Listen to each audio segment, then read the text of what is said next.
about that? It's Corso and Catone. Brought to you by Corso Law Group, Arizona's leading criminal and traffic law firm. Now for the real deal New England feel. Corso and Catone.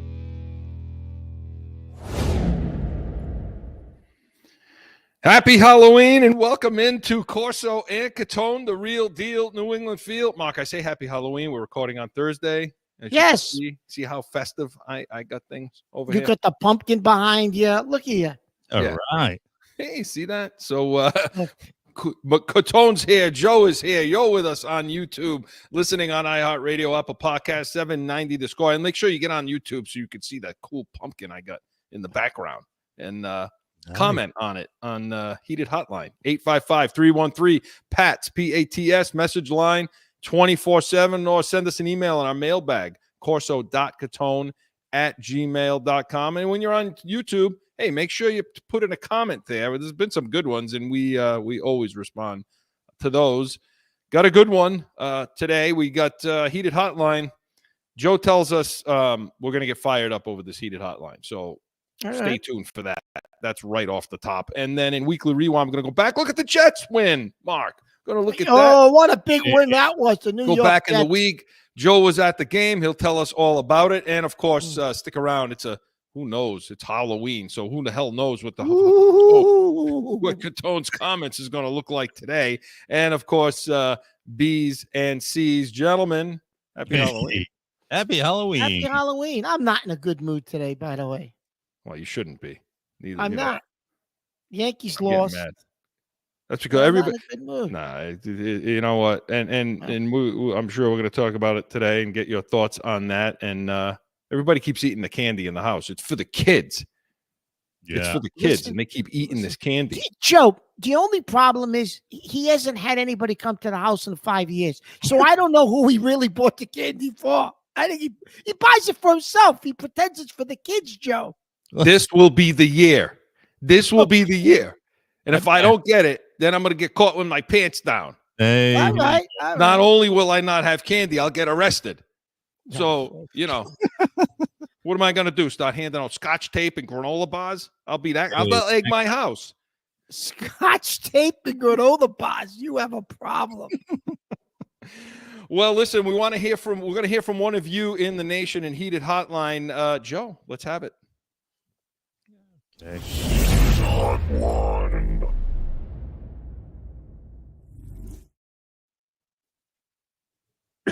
Hi, guys. This is Jen from Cranston. I've been a lifelong Yankees fan, and I can't tell you that how friggin' disgusted I am. Heads need to roll for what has been going on, especially Boone and that clown Cashman, to say nothing about how pitiful of a performance from Judge. He sucks in the playoffs and is not worth a penny of what they gave him. I'm beside myself and have no idea what to do at this point. Thanks, guys. I thought she forgot about us because she hasn't called in a while. She's like our favorite caller, Jen, because she always tells you how it is. Not worth a penny. Loaded, right? Of what they gave him. Yep.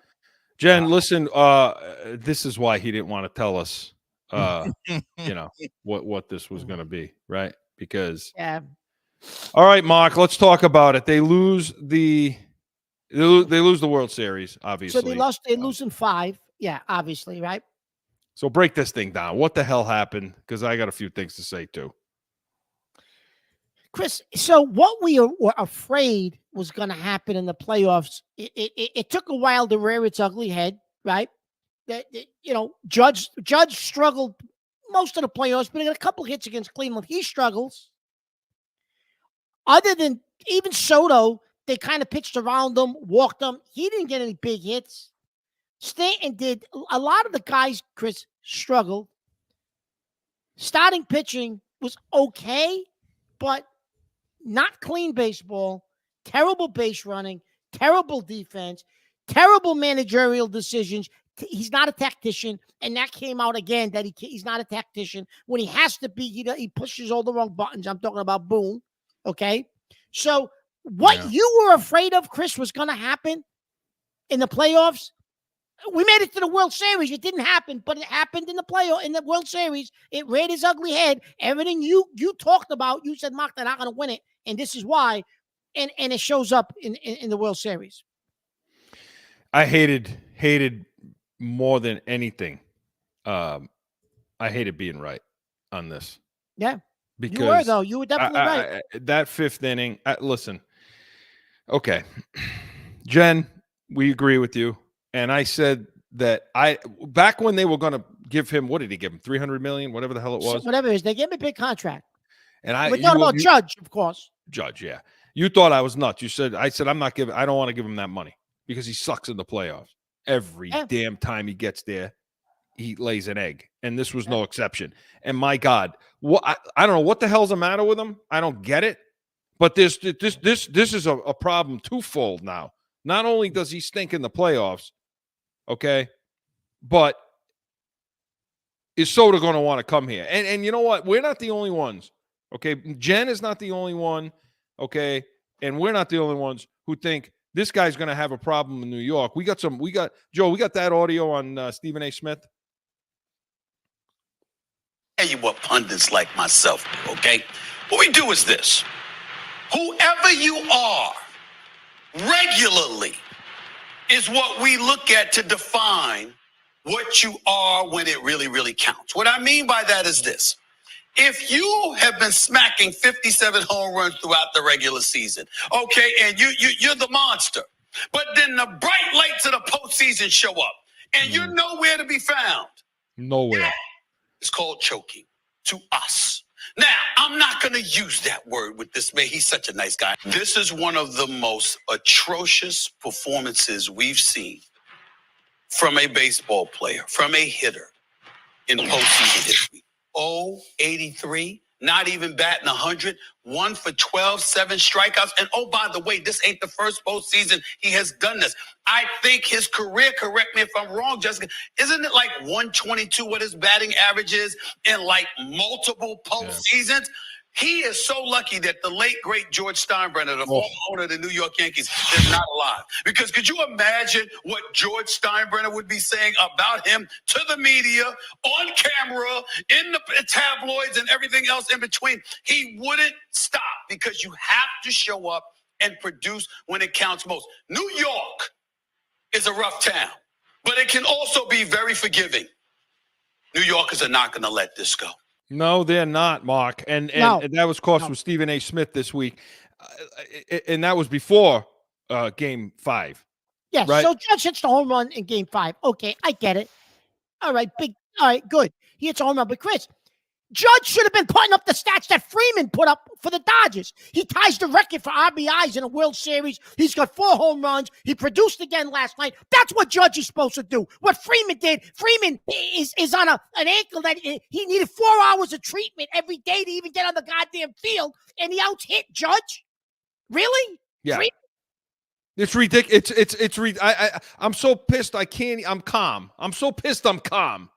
When it gets to that point, I can't even, because again, this is chronic. This is an epidemic with him. You know, call it whatever you want, a trend. These guys, Jen's right. Stephen A. Smith is right. I mean, and New York and everybody else is not going to let him forget this. But this is twofold. Because if Soto's looking at this, you told me this. He wants to play at a place where you're clutch, you can win, and all that. Now he's looking at this guy saying, is this what we're going to see in the playoffs every damn year? Why am I signing Is he going to team up with him for the next 7-8 years? I don't know, Chris. After this performance, I don't know. And you know what? Last night, he was like the last guy in the dugout watching the Dodgers celebrate. Yeah. On the field. So I hope he keeps that taste in his mouth. No, I get that, but you don't think that he's going to be like, well, this may not be the place for me to do that, celebrate, because there's no clutch players. Oh, you're talking about Soto now. I'm talking about Soto, not Judge. I'm talking about Soto. Was one of the last guys there in the dugout watching them celebrate. Listen, that's got to mean something, Chris. I think, he's going to listen. Giancarlo Stanton, for all the BS you and I give him about the man produces in the playoffs. He's clutch. Yeah. Well, maybe it's time to start thinking about Judge DHing, because Look, and again, he made that little league error last night in the 5th inning. Oh, and you know what, too? I'll tell you this. Okay. And by the way, with Soto, they're now in a position where they're going to have to overpay. They're going to have to go over You wouldn't even think it with the Yankees where you'd have to, because if they won the thing, if they had won the World Series, you may have been able to get a little break. He would have wanted to come back. He would have wanted to keep it going. Okay. Yeah, but do you think they're even willing to pay? Like, you know what I mean? Well, that's a whole other issue for another day, but I'll tell you this. Another day, yeah. Okay. Mark, Boone, let me tell you about Boone at this point. Okay. This clown, I agree. Did Jen call him the clown or Cashman? They're both clowns. Cashman, you call They're both Cashman stooges. They're cartoon characters. Like, what's his name? Down in Tampa Bay, Arians. Okay. They got to go. This was not an issue. Okay, about last night. There were all these errors. 3 errors in 1 inning, which is disgusting. You know, Garrett Cole. Hello, run to the bag, you jackass. What are you supposed to be doing on that play? He's pointing. Oh, go to the bag. What do you mean? Get your ass to the bag. And Boone's making excuses after the game. Look, if this were just in the playoffs, that's one thing. This has been all season long, Mark. All season long, and it's on friggin' Boone. It's time for him to go. Yeah. Period. And I don't think they're going to do it, Chris. I really don't think they're going to do it. Listen, game 1, you lost this series, Chris, in game 1. The way he managed the bullpen in game 1, okay, bringing guys in too early. He should have had Weaver available, Chris, a little later. He should have brought him guys out too soon. He panicked with Cole. Last night, he leaves him in for over 115 pitches. But you pulled him out in game 1 after 88 pitches? Yeah, what are you doing? Weaver should have been available, Chris, at the end of that game to close it out, and they wouldn't even have tied it. And that you would have won that. You would have won that game 1. If you win game 1, Chris, it's a different series. Totally to say nothing about Cortez. The Cortez Hill debacle. Well, I didn't even get into that yet. The Cortez, and we don't have a lot of time here, but the Cortez Hill debacle, you want to go in that situation to a guy that hasn't pitched in over a month in that situation where you need the out. You're in the 9th inning. You're playing the LA Dodgers that are loaded up and down the lineup, and you don't want to go to Hill in that situation, Mark? And Hill, Chris, was lights out against Cleveland. Lights out. Yeah. So Aaron Boone's a joke. He's a cartoon character. And then, Chris, just quickly, in game 2, you make a comeback in the top of the 9th, men on base, a hit ties it. You pinch hit, and you pinch hit Jose Trevino. Yeah. Oh, this you were so pissed about this. Jose Trevino? What? Listen, you got a kid sitting on a bench that they call the Martian because he's supposed to be out of this world. And he's somebody you've been hyping for 2 years. Yes, he got hurt at the beginning of the spring training. Last year, he gets hurt. So he had a slow start, had to go back down to the farm system. Listen, put him in the game and pinch hit him. I understood he struck out when you brought him up in August a lot. Jason Dominguez. Yes. Chris, the ball that Trevino flied out on was just hanging there. Dominguez would have hit that ball 450 feet. Boone goes to Trevino? What? When you got that guy on the bench, you know what? That's a disgrace. And I don't even know. He didn't. No one asked him the question in the post-game press conference, Chris. Why didn't you pinch hit Dominguez? No, I don't understand. They're all on themselves too. Your son texted me when that happened and said, "Oh, my son was how was out Dominguez of his not in mind. this? How did Dominguez not come up to the plate on this one?" He said, "I could have hit that ball. 400 feet." Like that. Disgusting. So, anyway, it's disgusting, Jen. We appreciate the call. Thanks for getting us all fired up. We needed to talk about. We need to get it off our chest in this Halloween holiday season. So the Yankees suck, and of course, all teams, the LA Dodgers. I hate LA. I can't stand anything out of LA. We just alienated every person in LA who would listen to us, Joe. I love LA. Isn't that a song, Joe? You used to live out there, Joe. I did. I did. I lived it now. Look at him. Heated Hotline was presented by Corso Law Group, corsolawgroup.com. Hey, we come back. It took a long time, but we're going to get to Weekly Rewind and the Patriots. Stick around. No one ever thinks they will be in need of a criminal or traffic lawyer, but things happen. Corso Law Group is Arizona's leading criminal and traffic law firm. Their 20-plus years experience and attention to detail has helped thousands of people who found themselves in a situation in Arizona. Whether it's a traffic ticket or more serious issue, talk with these expert attorneys. CorsoLawGroup.com. Back in with more Corso and Catone, the real deal, New England feel. All right, we got to go back in the week. Got to talk Patriots. Going to do it in Weekly Rewind. We're going to do it now. Going back through the week. About a Weekly Rewind. Afternoon. I thought it was a good team win. I thought those guys, even though we were down a few guys, we always talk about the next man up mentality. I think the safeties definitely, stepped up today, especially without having Duggar and Peppers back there. I thought the three of those guys did a good job. Going back to the next man up mentality, you lose Drake there early in the game and thought Jacoby was ready to go. Was it perfect? No, but at the same time, I thought the operation was good. I thought he made some good throws, and we just had to continue to build on that. I thought up front, the pass pro was pretty good. There was a time where 95 started kind of taking over the game a little bit, but I thought the guys, again, showed the resilience that they've developed over the past few weeks. Really proud of the guys. There was a lot of noise and a lot of chatter, and I'm very appreciative of just their attitude and professionalism on an everyday basis. I thought it was good. Look, I would say the guys on special teams, I thought the energy overall was better. It's good to get a win here at home in Gillette.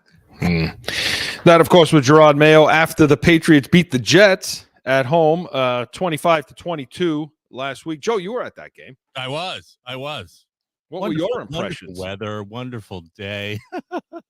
He thinks he's in LA. My impressions. Oh, my God. I don't remember. He was tailgating from 8 o'clock in the morning. He doesn't remember. After the show, that was it. It was over. In fact, show, he may have started tailgating during the show. During the Pats Nation. We had a few glitches last week because of that. What'd you think, Joe? I don't know what. Now listening to that for the first time with Mayo, I don't know what game he was watching, but it just looked like watching a college game. The place was packed. I will say this, Mark. They didn't leave right away, but a few because it was more competitive, so they didn't leave. Right. A few of the what seemed to be like some of the fans who obviously were a little aggro. Once May went out, a lot of them started leaving way before like halftime. But a lot of people did stick around because it was, nice day anyways. And, it was a nice day for football. Just for a little while. So the play was, it's got a stumbly. It wasn't magnificent. Even Rodgers looked like he doesn't look all that. He looks like he's 176 years old. Yeah. He's washed up. He looks like he's throwing a football the size of that pumpkin behind you. I swear to God, from the stands, and he looks all washed up. So that's a good analogy, Joe. It's I gotta say it was a win. A win's a win, but it didn't look pretty. I will say. Well, you know what? A lot of the local people, though, Chris, have an opposite view of Joe. They thought it was a good performance and a good win for them. Well, I mean, when you're dealing with. What I've said about Brissett this whole season long, and I was right up until the last, run in which he didn't have his hand on the ball. That's why we scored. If he had his hand on the ball, I don't think we would have scored. I was saying right up to the last minute, I'm like, he's not going to get this touchdown. They needed to run it in, is your point. They needed to run it in. Well, he had Pop Douglas open on one of those plays, wide open for a touchdown, and he missed it. You didn't see him. So, Mark, let's start with the offense, okay? And let's talk about Drake May. And we heard from Kurt Warner this week. talking about Drake May. It's a little long, the clip, but, Joe, cut it off when you want. But let's hear what he had to say about May, and then we'll talk about it. I've been more impressed. Watching him the last couple of weeks than even I was in preseason. Just his ability and timing in terms of getting the ball out, seeing things and getting the ball out on rhythm, I think is better or has been better the last couple of weeks than I expected, based on what I saw in college and then even some of the stuff that I saw in preseason. So I've been impressed with what Drake has done, his ability to see the field and process information. And as I said, get the ball out on time. It hasn't been perfect. And it's been twofold. I tweeted a couple weeks ago just about how the system and the spacing or lack of spacing that they had, in his first game a couple weeks ago made it really, really hard on him. In some of those situations, there just really wasn't a whole lot to do now. Yeah, and so that was Kurt Warner this week talking about Drake May. Mike, quickly on May, because he went out in this game. Hopefully he clears the concussion protocol and he can play. But if not, you think you're going to sit him anyway. But I think they'll sit him a week at least. I agree with what Warner's saying. His pocket awareness has definitely improved. Some of those, he was only 3 of 6 before he went out, but man, they dropped a couple on him already early in that game. We're gonna get to that in a minute, but he put a ball in the breadbasket of Thornton. He had another one over the boot. The rollout, Chris, the one he threw down the field that was dropped was a perfect throw, a great play, great read, picking him up downfield, and the receiver drops it. Yeah. So, and then talking about Brissett, listen, you know what you have in Brissett. He holds the ball too long. We know that. That's just what he is. It's what he's going to be. And however long he's in this game, that's what it's going to be. It's good. The offense is going to look slow, and it's going to look ugly. Chris, if Drake May can't play this week, would you play Milton instead of Brissett? You and I talked about that. Yeah. Why? And give the reason you tell me this week. Well, because listen, if you catch lightning in a bottle with Milton, listen, even if May was going to be out a couple of weeks, and maybe he plays Sunday, we don't know yet. But say he's going to be out a couple of weeks. If you put Milton in there, you catch lightning in a bottle, Chris. Maybe you get yourself a second, third round pick for him because everybody wants a quarterback. He's big. He's got a stronger arm than Drake May does. If he shows that he has the command of an offense and can run, he definitely can run with the ball, throw the ball. You definitely, Chris, you have no value on this team. Nobody wants to trade with you. What do you got? It's like trading for who? Nobody wants to trade. They got basically nothing for Uche. So Uche. Sorry, So maybe Milton gives you some draft capital, Chris. Throw him in there. You're not going anywhere. It's not like Brissett's. You're fighting for the wild card, and Brissett will get you a win. What the hell? You're not winning anything. You're not winning anything anyways. Yeah, it's a perfect breakdown of that. As to what they need to do or what they should do. And you know what? If Brissett gets his feelings hurt, okay, wrap yourself in the $8 million blanket. You'll be fine. Exactly. So moving on to the rest of the offense now. Okay. We got to talk about the wide receivers, Mark. Chris Thornton. Okay. They're putting Thornton. Are they putting Thornton out there to try to intrigue somebody, maybe to give you a 6th round pick for him? Listen, I don't know. There were 5 drops in this game. Okay. 5 drops. You had, let's see. Butte dropped 2 of them. Okay. But then he redeemed himself at the end of the game. Yeah, he did. He caught a big pass at the end of the game. A little bit. Bourne dropped, I think, 2 or 3 passes. He did. Okay. Well, I think it was 2. And then Thornton drops that. Well, Thornton sucks. He dropped that pass. It was a beautiful pass. Thornton stinks. And so we asked a few weeks ago, if May plays, then we're going to be able to see what they have at receiver, right? Yep. Well, we are seeing it. Where was Pop Douglas Sunday? He played. He was there. He had I could tell you right now. He had 3 targets, 2 catches for 12 yards. It's just not good enough. That's not good enough. Come on. It's not enough. It's not enough production. But understand too, May went out pretty early. Well, second quarter, was it early, midway, second quarter, midway? Well, he only was 3 of 6 before he went out of the game. Okay, so maybe it was even before that. Maybe it You was know, even before that. I thought it was Yeah. the first quarter. Might have that been. he You went might, out. yeah, might have Yeah, been, they were Chris. going Yeah. in that direction. Yeah, Might have it been. was. And so again, Brissett comes in. I get it, but the drop balls. Listen, they got to clean that up. It's going to end up being what you and I said. It's going to be Butte. It's going to be Douglas, Polk, and Baker ran up a kickoff back. I mean, so he's inching his way onto the field. So Polk, Chris, listen. Polk's big thing was in college, Chris, was he was reliable. He had good hands, catch radius. And the other thing about him, Chris, was he was a solid human being and a good character guy. He came here. Maybe it's because of the way Mayo, Chris, is running this place, loosey-goosey. Polk ends up becoming almost like a, not a good character guy. no, Like tweeting things and all that nonsense. I mean, come on. I got the best hands in the league. That was not him in Washington. You're seeing it I up don't know and what's down the going lineup. on. You're seeing it up and down the lineup. Yeah, you all this. And Mayo coming out calling him soft. That's not the answer, dude. And kissing then, Chris, their what ass was in this he post saying? game is also not the answer. Yeah, but Chris, then he says, oh, there was a lot of noise and stuff this week, so it was a good win. Well, you created the noise by calling him soft, you idiot. Every ounce of it. And when we come back from break after talking defense, we're going to talk coaching. But the last thing I'll say before we get to a couple minutes of the defense is the offensive line. Listen, they're clicking more now. Okay, and we talked about this continuity. Get these guys on the field more, and you should see better results. Not perfect, they're not, but they're protecting them a lot. That was not an issue. Okay, so they only allowed 4 pressures, 2 sacks. One of them was on Brissett. So now the run blocking. They only allowed 3.6 yards, 3.5 yards a carry. That's got to improve. So the run blocking has got to get better now.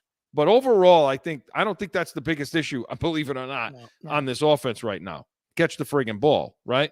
So, Absolutely. Now moving to the other side of the ball. Okay, Mark. And while Joe said Greg Bedard of the Boston Sports Journal had a few things to say on the defense, and it was because I mentioned all these things to you, and he summed it up pretty good. When Joe's ready, we'll play that. But they only allowed 112 yards rushing this week. So while it's over 100 yards, which we would like it to be better than that, it's not 170 yards. No, 160, which is what teams have been averaging against the Patriots this year. So it's obviously better. The run fits were better. Man coverage allowed them to play more in the box. But Chris, it was almost like they went back to some of the basic principles of Belichick this week. It looked like that. And, Greg Bedard noticed that too, Joe.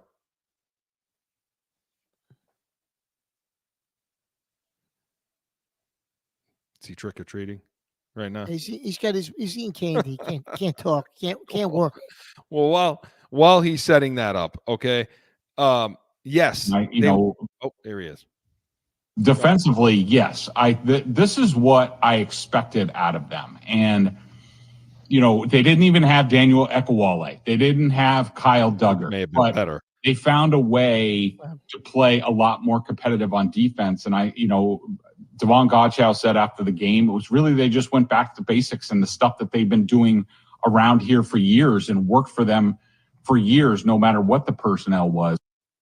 You know what's funny about that, Greg Bedard of the Boston Sports Journal? You know what's really funny about that? When he brings up years, what's been going on here for years. Years. Okay. So that's not a shot at Mayo. Well, I don't know if he intended it to be that way, but it definitely says that the previous regime, worked. The defense worked. But again, it went back to what I talked about. They played a lot more man. They played a lot of man coverage in that game. They played cover one. They played, high safety over the top. And what that allows, Aaron Rodgers was 17 to 28, 233 yards and 2 touchdowns, which isn't a bad day. I mean, it's 111 quarterback rating. It's a good day. And there was a lot more. I mean, I'll ask you in a second if this is more about the Jets than the Patriots, but the defense, the point is the defense was better. Okay. It was better. They only allowed, where is it? I said 112 yards rushing. So the man coverage allows you to put guys in the box, play inside. And their run fits were all the things I talked about last week. The run fits weren't good, making the backers making the D-line right. Those things they did a lot better. And Gonzalez played really well. He played well. He pretty much locked down Adams in this game because Adams had 4 catches for 54 yards. That's not a lot, No. And I think Adams isn't the same old Adams either. I think he's lost a step. But Jones had an issue. But Marcus Jones had an issue. Marcus Jones got lit up by Garrett Wilson. Oh, my God. Yeah, 5 catches, 13 yards. And they still had issues with Conklin over the middle. Chris, every one of those catches was against Marcus Jones. Right. And when we come back from break, he didn't get any help.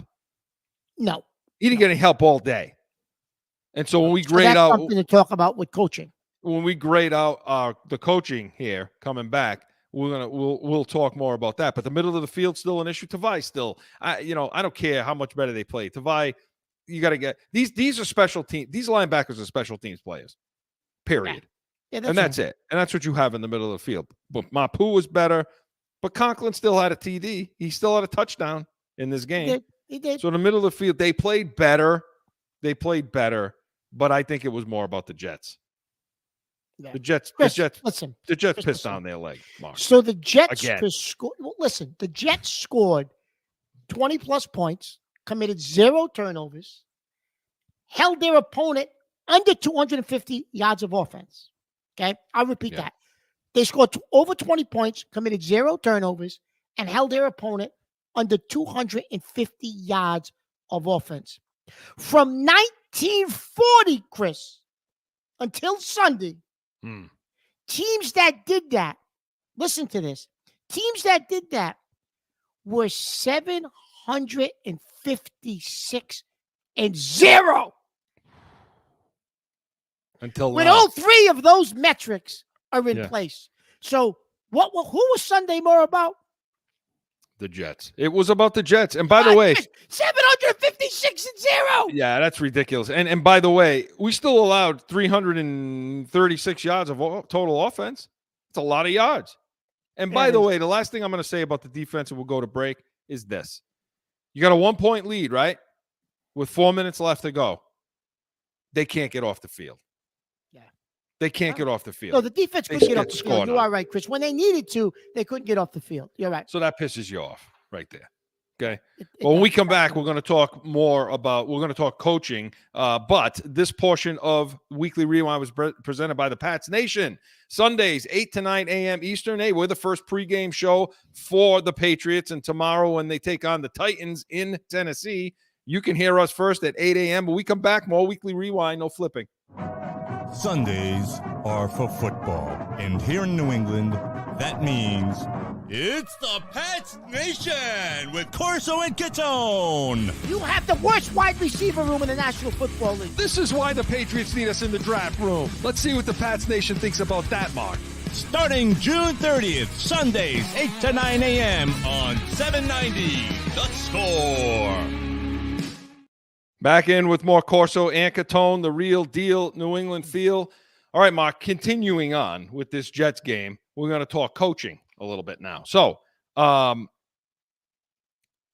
Mayo calls him soft last week. Okay, calls the team soft. Then he comes back in, and in my opinion, okay, we talked about this. That was the wrong thing to do. Absolutely. You don't do it. And for all the crap everybody gives about Belichick, he would never, ever have done that. Ever. No. When they lose a game, it's what? Got to coach better. Got to play better. Got to play better. Yeah. Do everything better. When they win a game, what does he say? Praises the players. It's all about the players. It's all about the players, not about him. All about the players. Yep. So when he calls him soft, walks it back. Now this week we heard, earlier in the show, we heard him after the game. He's talking about, hey, they really stepped up. It wasn't perfect, but I just still think he's cartoonish when it comes to the media. I don't know what it's like in that locker room, but I don't know.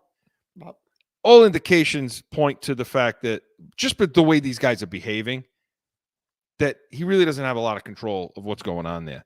Now, but on the field, well, for football, his game management is still a problem, Mark. Yeah. No, it is. It absolutely is. Positively. I mean, Chris, listen. At the end of the first half, okay, you were going crazy because they didn't even make an attempt, Chris, to try to move the ball and get anything, get a field goal, anything. They just they just ran the clock down, ran the ball, and got off the field.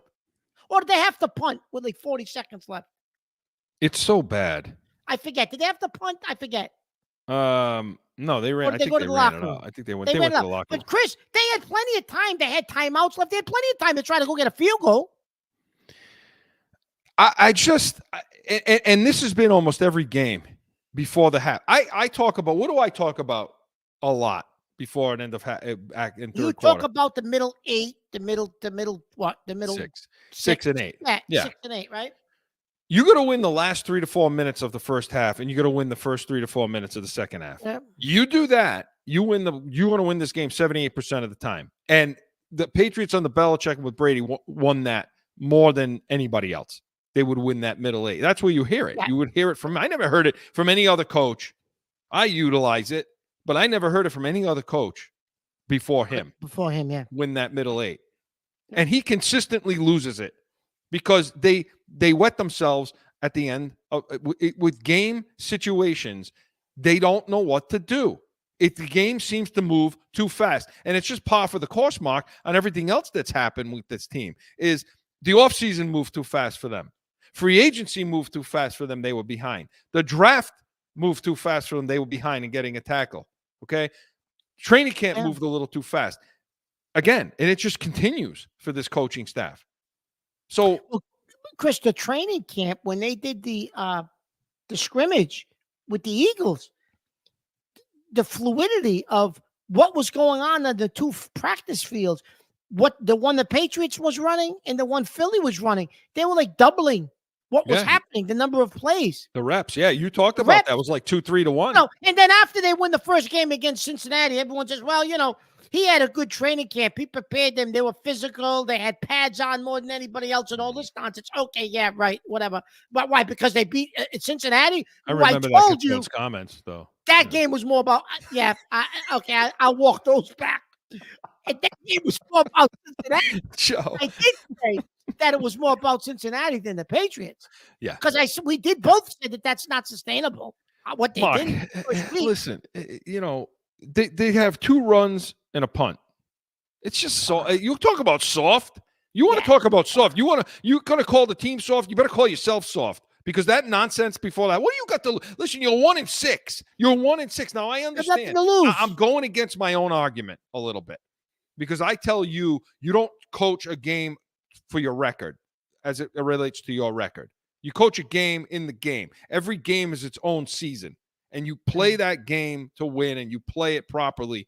So I go against it a little bit when I say they're 1-6. But just generally speaking, God damn it, man. Are you that inept? You can't get a 2-minute drive?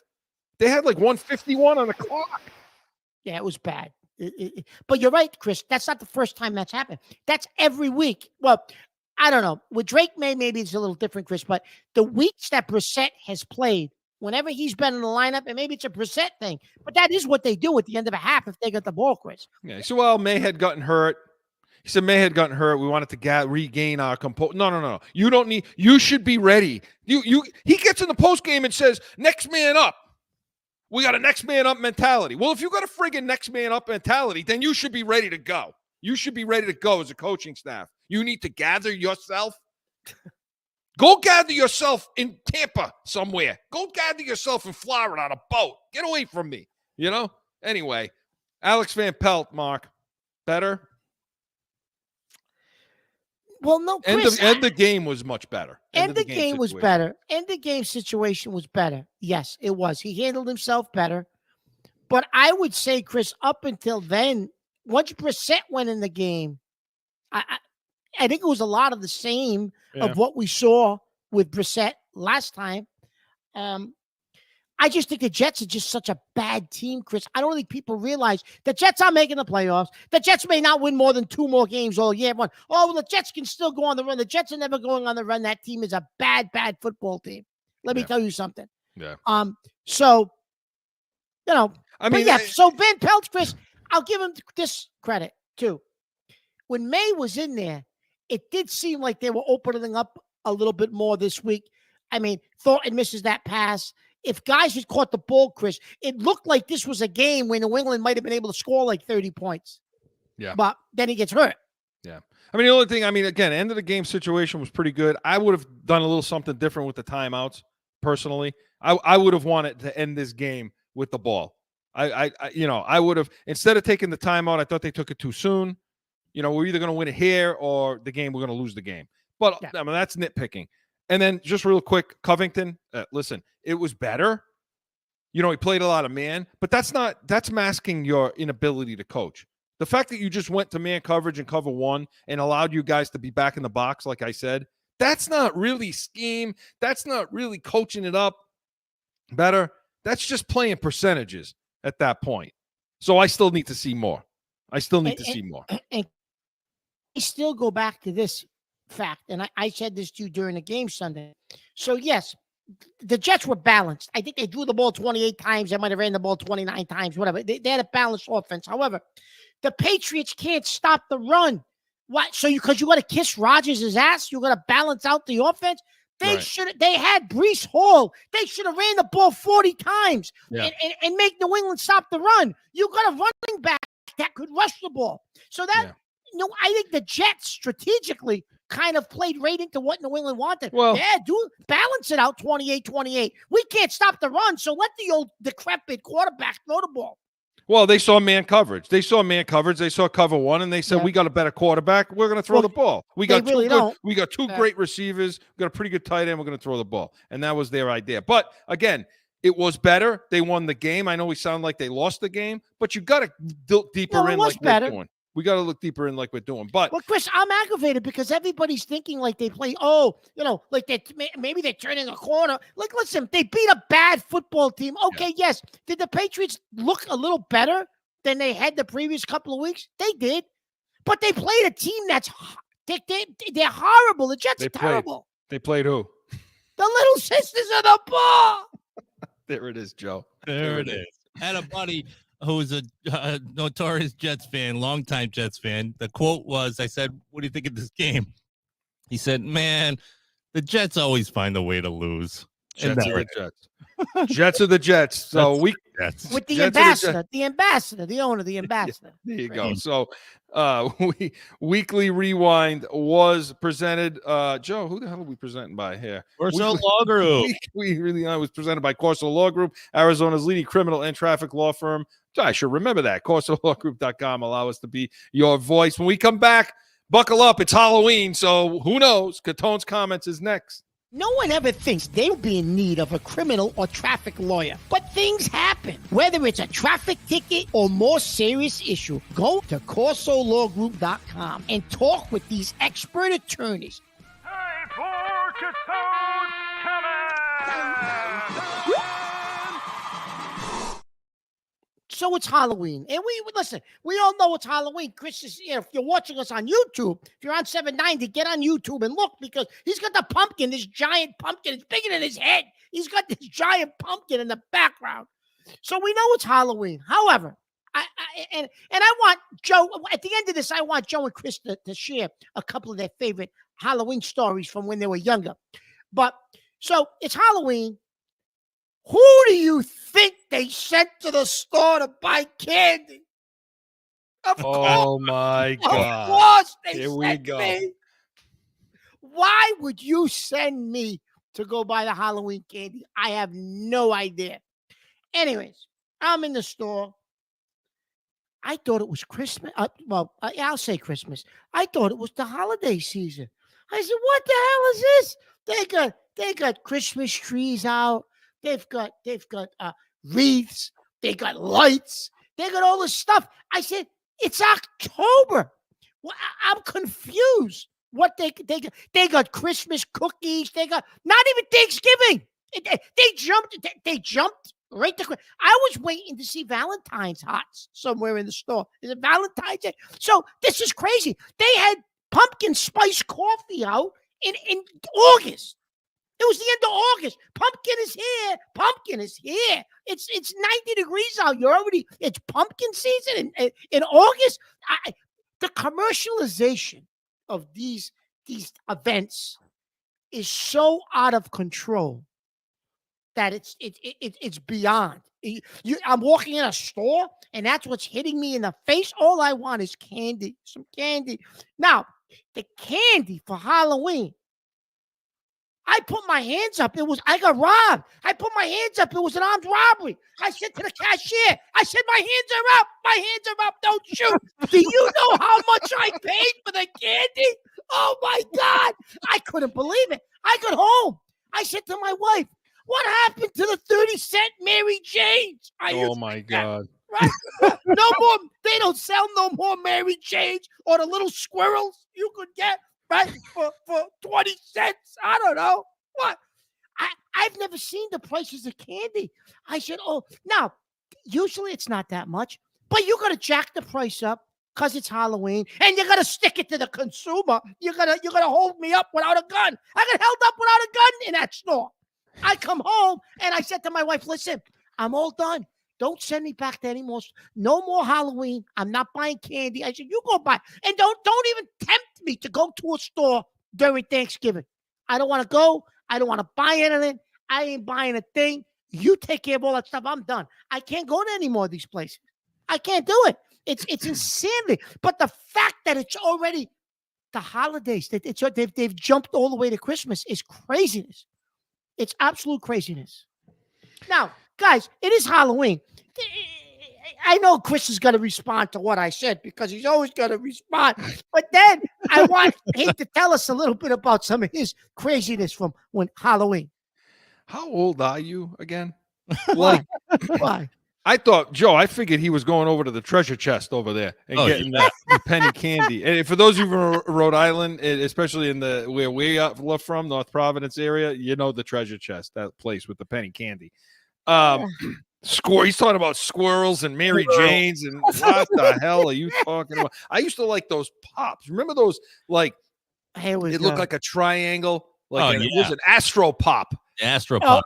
Yeah. You're talking about me with me. Astro Pop. If you ate that right now, I'd have to be in the dentist chair. Oh yeah, it was like a javelin, that thing. And you know what the weird thing is? They actually turned it upside down on the stick for a short period of time, and then now it's back to the way it used to be. They still sell those? I've seen them in one of those, like, those type of novelty like candy stores. Then they had these. Remember the big long, looked like a big straw, a huge tube. Yes, like, and I know sugar in it, right? Sugar. Sugar. You're sugar. I don't think you can find those. I don't think they sell We used to those remember, anymore. Joe. We'd go to Little League. We played Little League down at Lee Romano. Was it Lee Romano Field? Yes, yes. And they had the snack bar. We blow our whole allowance over there with those sticks and all this other crap and those wafers with the little pebbles in there, the little candies and the wafers. They were like the host at church. You'd eat that thing, it would melt in your mouth. Listen. That's not. Let's come on. I'm just saying that's what it tasted like. What? How about They big? still sell those. Those were terrible. They still sell those. I think they were called Necco wafers. They're great. Remember bit of honey? I used to like a nice bit of honey. Remember those little bit of honey? My favorite was always a Baby Ruth. Baby Ruth. Baby Ruths are okay. Baby, I like 100,000. It used to be called $100,000 bar. Remember? Yeah, I don't even know what it's called now. 100 grand. 100 grand. That's in I the used bucket. to like O. Henry's. You can't find O. Henry's anymore. Oh. That's in the bucket over here. Don't anybody eat my 100 grand bars. I want those. So don't give those to the kids. Give them the Kit Kats. I don't like Kit Kats. Give those out first. Mark. Listen, you know what? Something's wrong with you people. Listen, but I can't go to stores anymore. They're already selling trees and lights. They expensive. I mean, with the pricing, with the prices, it's crazy. You should have done that. You should have put your hands up in the air and turned around. Oh yeah. I would have been on the news. Pumpkin spice in August. Well, you can have it with your clam cakes and chowder. Yeah, pumpkin spice in August. Imagine. I remember because my daughter went back to school and one of those fancy, I won't say the name, Joe, because we'll get in trouble. One of those fancy chains, right? She said, "Oh, pumpkin's out, pumpkin latte." I said, it's like $7.50 a cup. I said to my daughter, she hadn't even gone back to college. I said, "It's August. They came out with the pumpkin lattes. It's like it's insanity. They just push the seasons." It's like $7-8 for a cup of coffee, and which is fine if you're at the Patriots game. You expect to take it in the shorts over there, but just in normal everyday stuff. How the hell are you charging that? Can't say that. People pay, man. They pay for all this stuff. The worst is they jump right over Thanksgiving. It's if they couldn't come out with some Thanksgiving candy to sell. Yeah, the Thanksgiving candy. Right. Listen, the mother of all meals. Come up with like some peanut butter, turkey-shaped peanut butter cups, Reese's peanut butter cups in the shape of a turkey. I like Reese's Pieces. I like those. Oh, yeah, those are awesome. Well, Chris, you know what happened? He used to love Red Hots until the dentist banned him. He chipped every tooth in his mouth. They won't let him no more Red Hots. Right, Chris? Now, see, now I'm going to be eating candy all night long. That's what I like to do on Halloween. I like to watch candy, and I like to watch all the old scary movies like Dracula and the Wolfman. Remember all those 1930? Oh, yeah. Those are the best ones. So, good stuff, Mark. Very, very, very festive. Nice Halloween. Happy Halloween to everybody out there. Let's hope it was a nice, safe holiday. But Catone's Comments was presented by the Pats Nation. Sundays, 8 a.m. We are the first pregame show. Tomorrow morning, we will be on. Make sure you tune in. We'll have all the analysis and pregame stuff for this Tennessee game. But hey, when we come back, going to talk Celtics, Bruins, B's and C's is next. Sundays are for football. And here in New England, that means it's the Pats Nation with Corso and Catone. You have the worst wide receiver room in the National Football League. This is why the Patriots need us in the draft room. Let's see what the Pats Nation thinks about that, Mark. Starting June 30th, Sundays, 8 to 9 a.m. on 790 The Score. Back in with more Corso. Speedy, though. They are. Red hot. Ah, those are. You gotta go on YouTube. I'll listen to this on 790 YouTube and watch this. You're not supposed to be eating those. You must have hid those from your wife. I hid them. I like them. I can't. Listen, I'm not giving it up. That's it. My son works at a convenience store, and they sell these there. Oh, that's so even worse. He keeps bringing them home for me. Bad things. So, all right, guys, listen, we're behind. Oh, are we behind? We got to talk B's and C's. Joe, let's have it. Hit it! The Boston Celtics are the world champions, and they have shown the world how great a ball club they really are. Screenshot.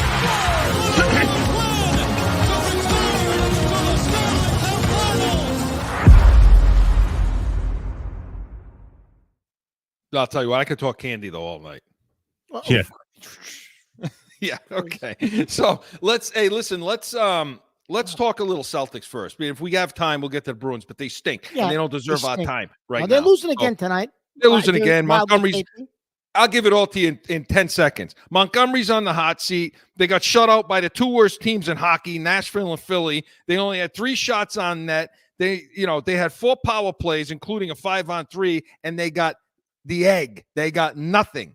Montgomery's going to be fired. It's just a matter of time, Mark. Yeah, he's gone. He'll be out the door. Yep. So move on. There's your Bruins 20 seconds. Okay. Let's talk about. By the way, next week, PC basketball starts. Now you can go to the Celtics. Absolutely, and we're gonna talk a little about that with Mr. PC Fryer over here, the alumnus. Is Mark Catone. So talking Celtics now, Mark. They lost it to we're recording on Thursday, so they lost last night on the first road game over at Indiana. They lost in overtime. And I was wondering, when are they going to lose? Because you're watching them play. Indiana's always giving them fits, Chris. Always. Even in the playoffs, those games we beat them, but those games were close. Yeah. Break this team down thus far. Well, listen, they're getting beat in the paint, okay? But they've been shooting so well from the outside, Chris, and shooting so well from the 3-point line. They're getting some stops, and they're playing decent defense. So the fact that they're getting beat in the paint in almost every game hasn't hurt them yet. I think when Porzingis eventually comes back, hopefully healthy, that'll help them. But right now, Chris, the one way that you can beat this team is the paint is their weak spot right now. I mean, Horford's doing the best he can, but they're getting beat in the paint, Chris. Yeah, and when they drive too. When they drive, yeah. A lot of I saw in last night the rotation defense. Missoula talks about the margins. The rotation defense wasn't as crisp and sharp as you'd like it to be. No. And what that does is it creates more spacing for the opposing team, and then it allows lanes. You can get lanes, they can drive the lane, they can quick dish, and they get an easy basket. And you saw that some last night. So it is something they're going to have to correct, and maybe it's even something they got to deal with at the trade deadline. Yeah, they might have to coming in, but and they don't have much space to deal, but they'll have Yeah. to. Your guy, Chris, that you've Oh, I always love him. liked, looks like he could be a candidate for sixth man. I agree. the We're talking about Peyton Pritchard. Yeah, listen, You've always liked him. But when he was a rookie, you liked him. he had 28 points the other night, 2 games ago, and Against Milwaukee. against Milwaukee too. Yeah, and not a bad defensive team. No, and it wasn't like they were just giving him 3 points. I mean, he was shooting that thing from not the logo, but it wasn't on the 3-point line. He was further out. He just had the hot hand. He had 28 points. I agree. There was talk, well, could he start on other teams? Listen, I don't know if I'm going to go as far to say as he's a potential all-star guy or something like that, but do I think he could start on a bad team, a Detroit, absolutely Washington, could. an Atlanta? Yeah, I do. Absolutely. I love how he carries. I love how he handles the ball. I love how he facilitates, how he drives and kicks, how he can see the whole court, how he's got ice water in his veins. He doesn't care. He's in the finals. He's shooting half court. He doesn't care. He put it up. Absolutely. And Chris, I know he's small. I get that. But he gets aggressive on the defensive side of the ball. He's tough. He gets in guys' shirts. He agitates guys out there. And I know he's short, but that's okay. He's an agitator, and especially when a big man is kind of handling the ball and he plays plays at their hip, and he just he's just a gnat around them, getting that ball out. So Absolutely. Yeah, I'm happy with the way the bench plays. Listen, they're the best team in basketball. If they do things right, if they do things their way, I really don't see who's touching them. I just don't. Now we'll see. Golden State's coming into town on Tuesday, so I don't think they're much this year. But that's always been and talking about Missoula. Well, I'm going to tell you something. With Golden State coming to town, yeah, your friend's coming to town, not Curry, to coach. Santa Claus, to coach. Don't rush the holidays, Joe. Joe, I want to see, Chris, how many points Tatum's puts up on Tuesday in front of Kerr, right? And I have a funny feeling the Boston players are going to feed Tatum. Well, yeah. He may have 40, 50 points in that game. He can stick his middle finger up at Kerr. Yeah. And Missoula may want them to punch and fight. I mean, did you hear him this week, Missoula? What was that about, Chris? He says he wants fighting. He wants to bring fighting into the game. He likes hockey. He likes and then he talked about something about 5 coins. Every person should have 5 coins, he said. And then you give somebody a coin, which means you want to fight them. What the hell is he? This guy. He's off the rails. He's off the rails. Dead serious. Zolak was agreeing with him. Yeah, absolutely. Zolak out there. Zolak. He's talking about he wants more aggressiveness in the NBA. He wants some fighting. He wants things like that. I agree. I think it should be more aggressive. I don't know about fighting. Chris, though, you know what? If that's the mentality he wants to bring to the team, good. You need that toughness and that type of a mentality. It's what they need. It's what this team needs because they're too good to have complacency, and he's not going to allow that. No. So we'll give him his props. Gentlemen, we got to go. Corso and Catone was presented by the Pats Nation, Sundays 8 to 9 a.m. Eastern. Tune in tomorrow. We'll have a preview of the Tennessee game. And come back next weekend, noon Eastern on Saturday. We're going to have everything. We're going to have a preview of who the hell's the next game they're playing, Mark? After that, my God, Chicago next week. Chicago, the Bears game. Their trip to Chicago. We are Corso and Catone, the real deal, New England feel. Enjoy Halloween. Happy Halloween. Woo. Now find Corso and Catone on AM 790, The Score, iHeartRadio, iTunes, wherever you podcast. Or subscribe to the YouTube channel and catch the chaos every Saturday at noon.